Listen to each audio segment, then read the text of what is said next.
Hello everyone, welcome to my channel. This is my first video. I'm deciding to do a pregnancy vlog for the birth of my second child.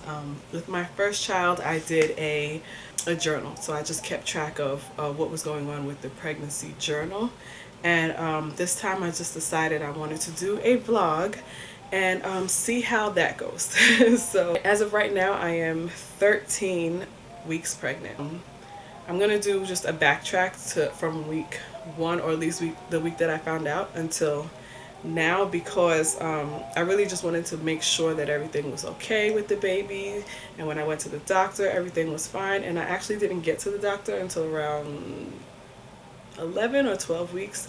So I wanted to make sure everything was good. And now that everything's good, I can start vlogging and letting you guys know what's going on. So for me, with my second pregnancy, I had a lot of morning sickness. My first pregnancy, it came and went. Usually around 3 o'clock I was good, you know. So from the morning until 3 o'clock I was sick and I couldn't eat anything. Like, it was just, everything was just like nauseating to me.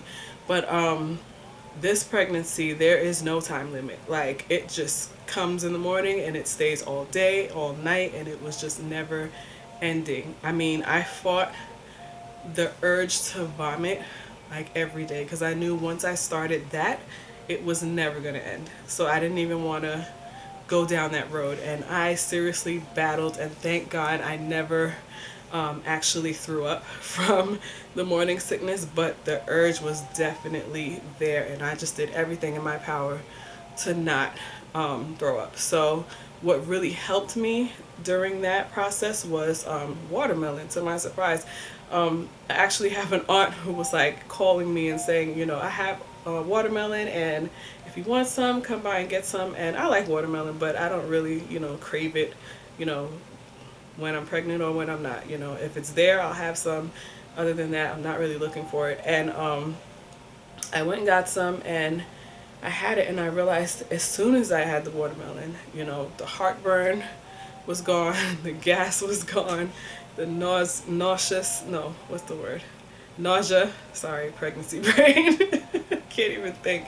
The nausea was gone. Everything that was bothering me, as far as morning sickness is concerned, was gone when I ate the watermelon. The problem with that was I did not really like the watermelon at the time. And so normally I do like enjoy watermelon, but during the pregnancy it just didn't taste the same.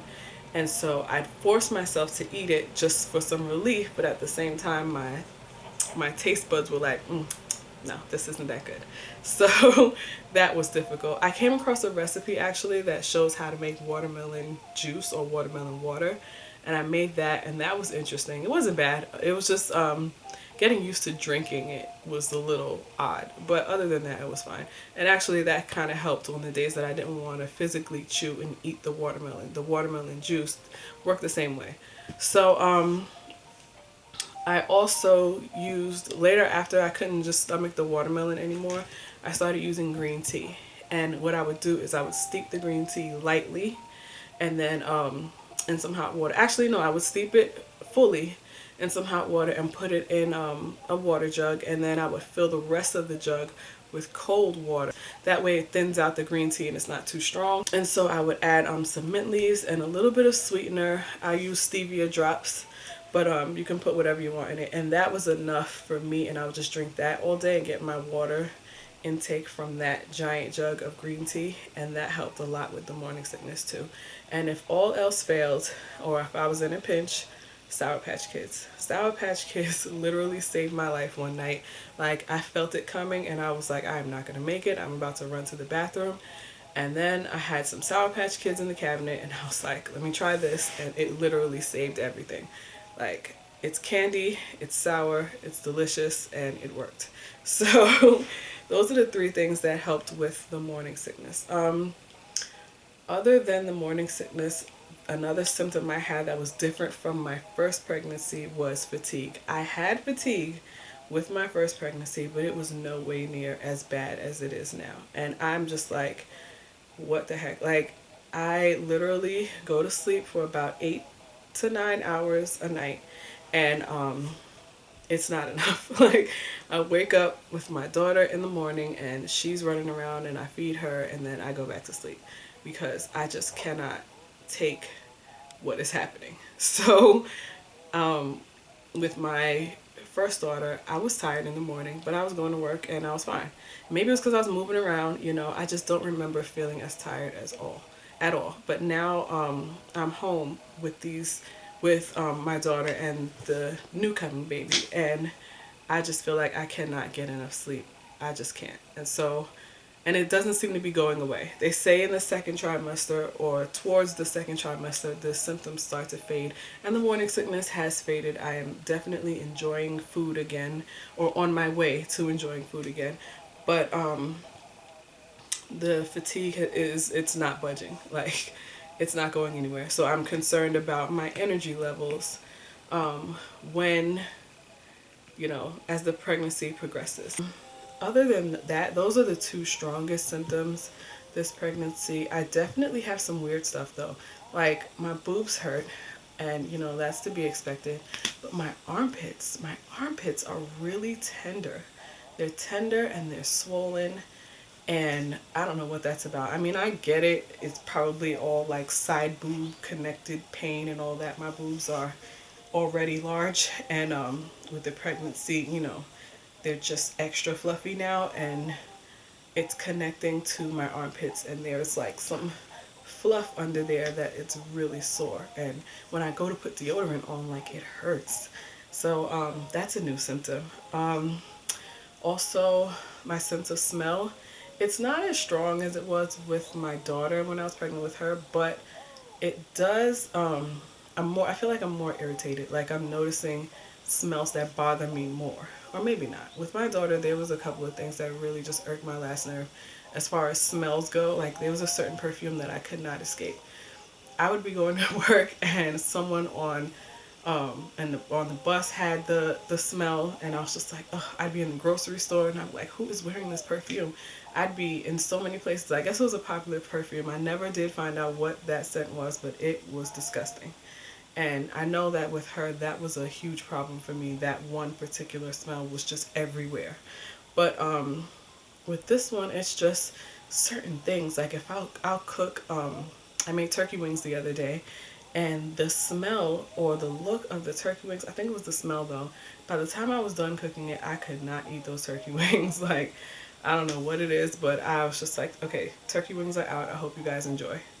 And yeah, so certain things like just really bother my nose. Detergent, I remember that with my daughter. Detergent that I know I love, laundry detergent, like, it just smells awful. I've been using baby detergent to wash my clothes because regular Tide with Downy does not, it's just awful to me. As well as Gain. Anything that normally smells good is just out for me. So with my daughter, I could not wear perfume. Like, not heavy, strong perfume, but like a Bath and Body Works, spritzer. I could not wear anything like that, or the heavy stuff. But with this pregnancy, I can spray on a little bit of Bath and Body Works. With my daughter, I couldn't wear deodorant. The scent of deodorant was just like awful. Everything had to be unscented, and it's similar here. I can stomach a little bit of deodorant. Sometimes I'll wear men's deodorant. Like, I can stomach the smell of the cologne, but the powder and whatever else women's deodorant smells like, it hasn't been working for my nose. And soap, when I shower, I have to use unscented Dove because that is the only thing I can tolerate. Ugh, just the thought of smelling like something else all day just makes me so disgruntled. So certain scents were really a problem for me. Hold on, checking my daughter on the baby monitor. Okay, she's good.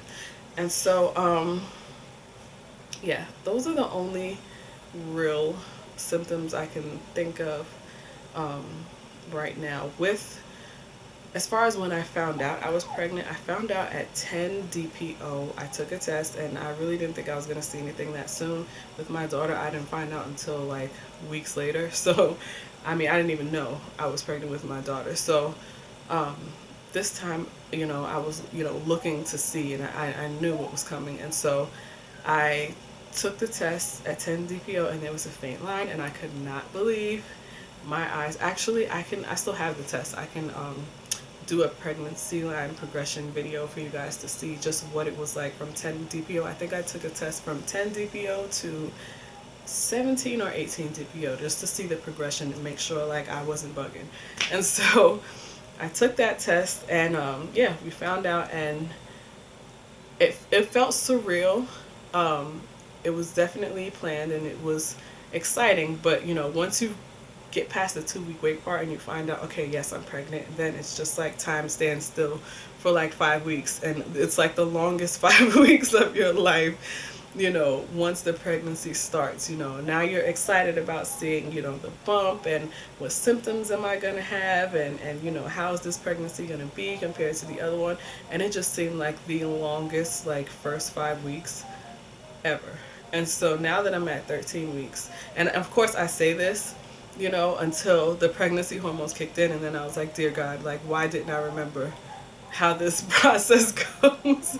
So my symptoms kicked in, and then it was just like I was curled in a ball for weeks, you know, sleeping and trying not to throw up and just survive until about 10 weeks, when the symptoms finally started to wane, except for the fatigue. Everything else started to wane, and then, you know, I started feeling better. And so um, the beginning, first trimester is absolutely just survival mode. As now that I'm entering my second trimester, you know, some apps say 13 weeks is your second trimester. Some say 14 weeks is the second trimester.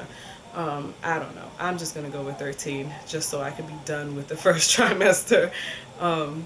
So technically I'm in my, I don't know, I guess I'm in my second trimester, and it feels good. Now I have to start, you know, paying attention to what I need to get done to prepare for this second baby. I mean, I pretty much have everything. I'm just concerned about the gender, and once I find out about that, I'll definitely let you guys know. If it's a boy, I just need to get boy things. But with my daughter, I got a lot of gender neutral things because I knew I wanted to have another child. And you know, you don't know what you're going to have, so I wanted to make sure I don't have to repeat and buy things again, you know, car seat, gender neutral, you know, things like that. So I tried to get as much, even the toys. I didn't go nuts with all the pink toys, and I got as much gender neutral things as I could so that, you know, the second child, if it's a boy, you know, isn't stuck with all pink, you know, toys and cribs and high chairs and car seats and all this stuff like that. So I think I'm pretty good on that. And I just need to get, you know, find out the gender and get everything else in order. So I think that is all. Oh, I'll show you guys my belly. I'll also put in the pictures because I did take pictures from week to week. So I'll show you guys pictures from the moment I found out until now at 13 weeks. Now keep in mind, there's a little pudge here, okay, from my first pregnancy, which was only a year and a half ago. So, you know, all of this is not baby, but I'll show you guys what it's looking like now. So this is the belly from the side. I don't know if you guys can see that well. Let me push the grannies down so you guys can get a better look without the line showing. Okay, so this is from the side. This is from the front. This is from the other side. Like I said, some of this is pudge from the first baby, but yeah, this is 13 weeks, and I will insert the other photos of the prior weeks so you guys can see.